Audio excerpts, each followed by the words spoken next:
Hey kids, today we're going to be learning about Treasure Planet. Not the cool and underappreciated Disney movie, but the 40K demon world of Tukulka. If you remember from the Crack House Caliban video, I briefly touched on Tukulka as a planet, and here we're going to be diving into it a little bit further. Tukulka, as we'll be talking about it, resides in the Ascalon system, tucked inside of the Segmentum Obscurus, a decently sized chunk of planets in the galactic north. However, the map up to Tukulka itself has been wiped from most memory, as the planet was lost due to something named the Pandemonium. Now, what is the Pandemonium? I don't know. But I can get a pretty accurate guess. By using my superior lore digging, I managed to copy-paste the Pandemonium into the old engines, Finding out in another article from something from the Ascalon system named Port Aquila. It's described that the Pandemonium has lashing tendrils which shadows are just as dangerous to touch. Using this, and our basic knowledge of 40K, we can deduct that this is a warp storm. However, it has both swallowed an entire planet and been affecting travel in the area, or system, depending on how you want to see it, for a rather long time, which to me implies that this isn't necessarily a random warp storm, as it was probably brought on by something. Either some unfortunate consequence of people dabbling with things they weren't aware of or powerful enough to control, or just a general attack by chaos. Tukulka, by nature of being eaten by the warp, is the battleground of many demons, namely the three oldest gods get good spots on the planet. So no Slaanesh here, not this time. However, the warp randomly does take Tukulka back into the real world, with its myriad of treasure-filled spaceports and factories drawing in rogue traders, and the forces of chaos do actually stop the war just to mess with the mortals. The history of Tukulka is treated as much of a ghost story in Ascalon sector, being taught as one person who wished too greedily. However, this cautionary tale might be false, as Tukulka fell by a man who wished to rule its land in the name of the Changer of Ways.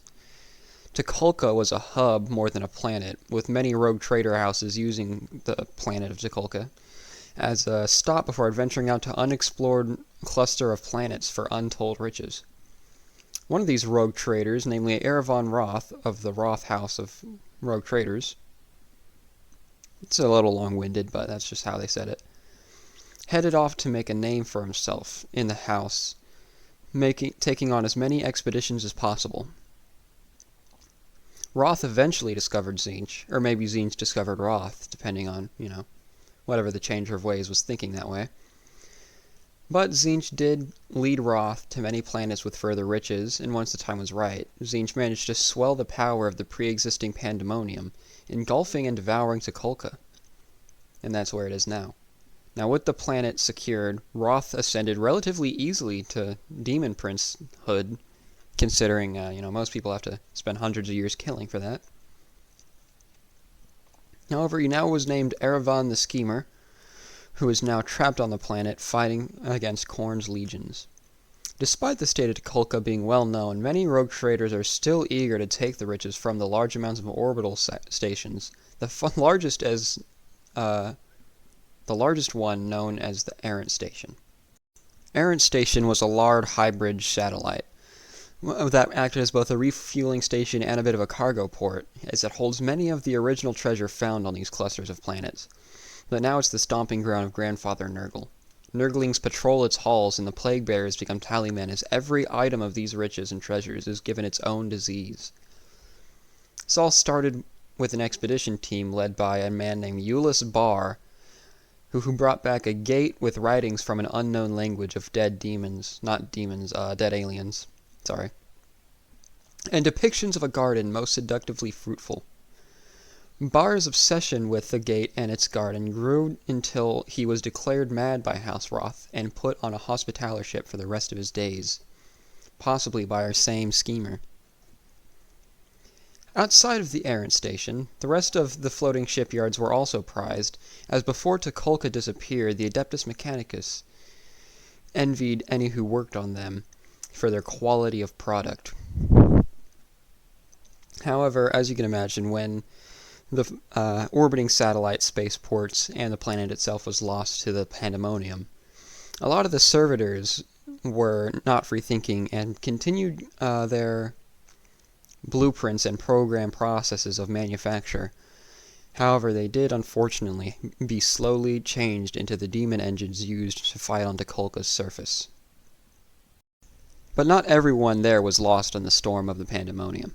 As thousands of ships crashed to the surface and thousands more were stranded waiting for rescue, which never came, allowed the several and subsequent demon hordes to kind of just massacre everybody on the planet, except for a couple hundred who survived due to the miracle of several tech priests and ecclesiarchs managing to keep up a singular Gellerfield in the wreckage, which served as a town.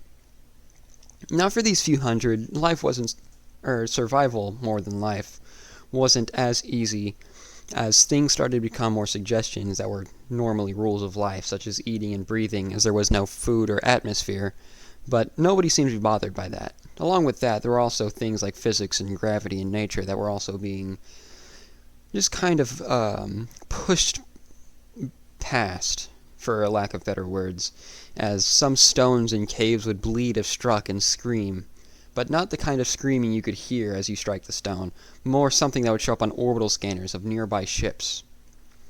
On top of the sudden loss of logic and survival, the war compounded things for the survivors, as hordes of Khornate and Tzeentchian forces did clash, along with the occasional Nurgle or Slaanesh demon contingent used as pawns for their wars. These wars did concern the Lord of Skulls and the Changer of Ways, as they did both become quite brutish and elaborate, respectively.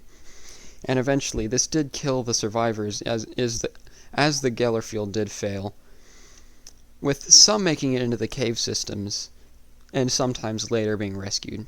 But they are truly, as I said earlier, just collateral in the war.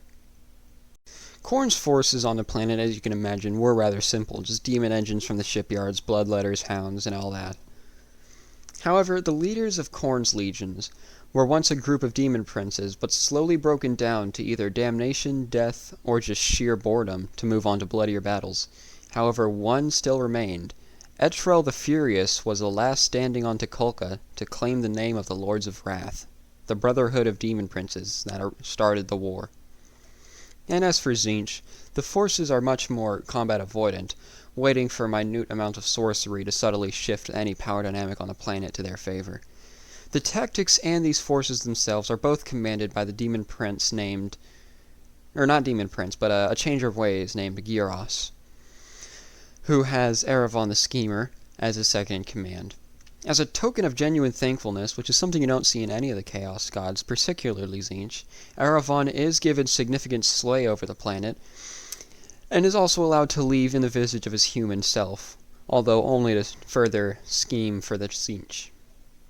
All of this started because of the cluster of nameless and countless planets within the Segmentum Obscurus, where they held limitless riches, such as planets covered in ocean and infested with leviathans, sporting scales of pure crystal, or snow-capped mountainous worlds with temples of marble dark as wine, if you're familiar with the works of Homer.